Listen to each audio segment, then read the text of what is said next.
JJP party के भी बड़े नेता शामिल हैं। बड़े नेता? हाँ जी, इसमें जेजेपी पार्टी के बड़े नेता शामिल हैं।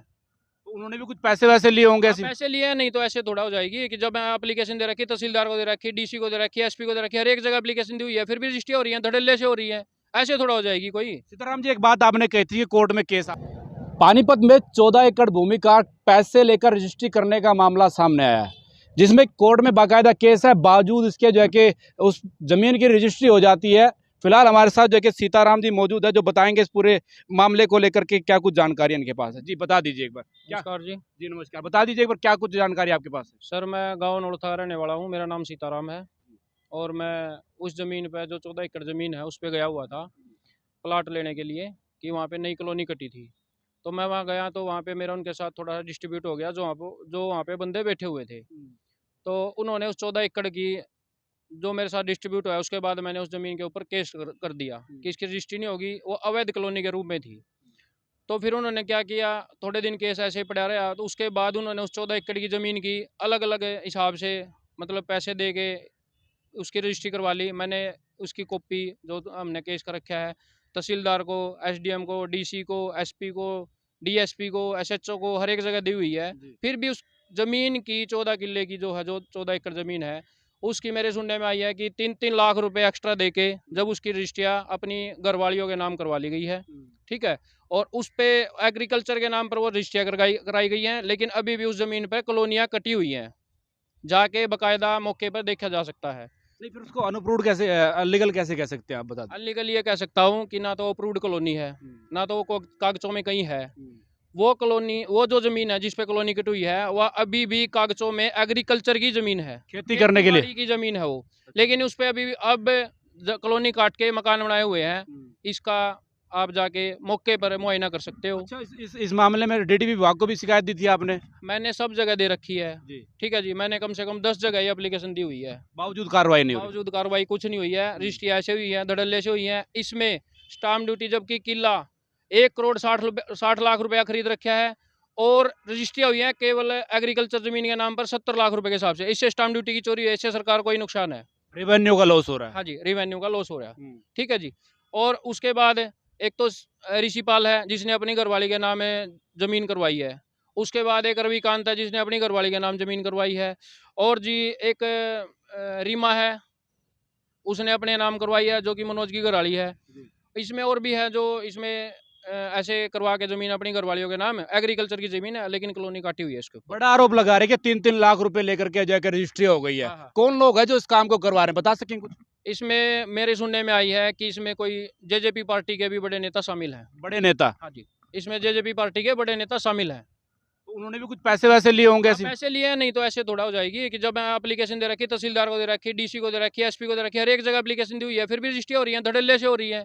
ऐसे थोड़ा हो जाएगी कोई। सीताराम जी, एक बात आपने कही थी कि कोर्ट में केस आपने डाला हुआ जी। है, कोर्ट में केस? हाँ जी, ये 2021 में 4/5/2021 में मैंने ये केस डाला हुआ है। तो कोर्ट में केस होने के बावजूद ये काम हो गया? हाँ जी, ये सरकार की चल रही है जी, जो बड़े-बड़े नेता बैठे हैं सरकार में, वो अपना कर रहे हैं ये काम। ऐसे ही काम हो रहा है, हर एक जगह यही हो रहा है। कहीं भी ज़मीन दिखती है ऐसे पड़ी हुई, उसको ही अपना रजिस्ट्री करवा दी, ये हो गया, वो हो गया, ऐसे कर रहे हैं सब। अच्छा, अभी मकान बन रहे होंगे वहाँ पे? हाँ जी, मकान मकान बने हुए हैं, मौके पे जाके आप चेक कर सकते हो, या कोई भी अधिकारी जाके जिसके ज़िम्मे ये काम लगाया जाए, ड्यूटी लगाई जाए जिसकी, वो मौके पे जाके इसका मुआयना करे और ये देखे कि ये ज़मीन है जो खेती की है, इसकी रजिस्ट्री खेती की हुई है, लेकिन इस पे सारी पे कॉलोनी कटी हुई है। अच्छा, पहले जो है कि डीडीपी विभाग ने कार्रवाई की थी, आप बता रहे थे, जी। कार्रवाई की थी उस पर? कोई कार्रवाई नहीं हुई जी। गए थे मशीन वसाने गए के लिए? थे वहाँ पे, एक बार देख के चेक करके अपने कागज़ वैसे ही बना के दे दिए कि यहाँ कुछ नहीं है, ऐसा बात है। अच्छा, कुछ नहीं है। नहीं, अच्छा, वैसे झूठी अभी रिपोर्ट बना के दे दी उन्होंने। अभी गलियां वलियां कटी हुई हैं वहाँ पर? सब गलियाँ कटी हुई है, मकान भी बने हुए हैं, प्लाट भी कटे हुए हैं, नीम भी भरी हुई है। तो पक्के मकान है, कैसे हैं? पक्के मकान है जी, 14 एकड़ में ये कॉलोनी कटी हुई है। तो इससे तो कहीं ना कहीं फिर गरीबों को जो बड़ा नुकसान होगा इससे तो। इससे गरीब आदमी जो भी वहाँ प्लाट लेगा, कल को वो अपने हाथ धो के बैठ जाएगा कि मैंने प्लाट के पैसे भी दे दिए, मेरे नाम रजिस्ट्री भी नहीं हुई और मैं कहाँ जाऊँ, कितने पैसे लगा के, मान लिया अब वहाँ पे रेट उन्होंने ज़मीन का रेट है वहाँ पे 5,000 10,000 रुपये गज, 15,000 रुपये, अलग अलग रेट निकाले हुए हैं। कोई मान लीजिए 100 गज का प्लाट गरीब आदमी ले लेता है, रेट 15,000 रुपये, 15 लाख रुपये, अगला तो मर गया, अगला कहाँ जाएगा? इनके तो पैसे बन गए तो घर लेके स्टाम्प वो लिखवा के एफिडेविट और घर लेके बैठ जाते हैं, पैसे लेके बैठ गए।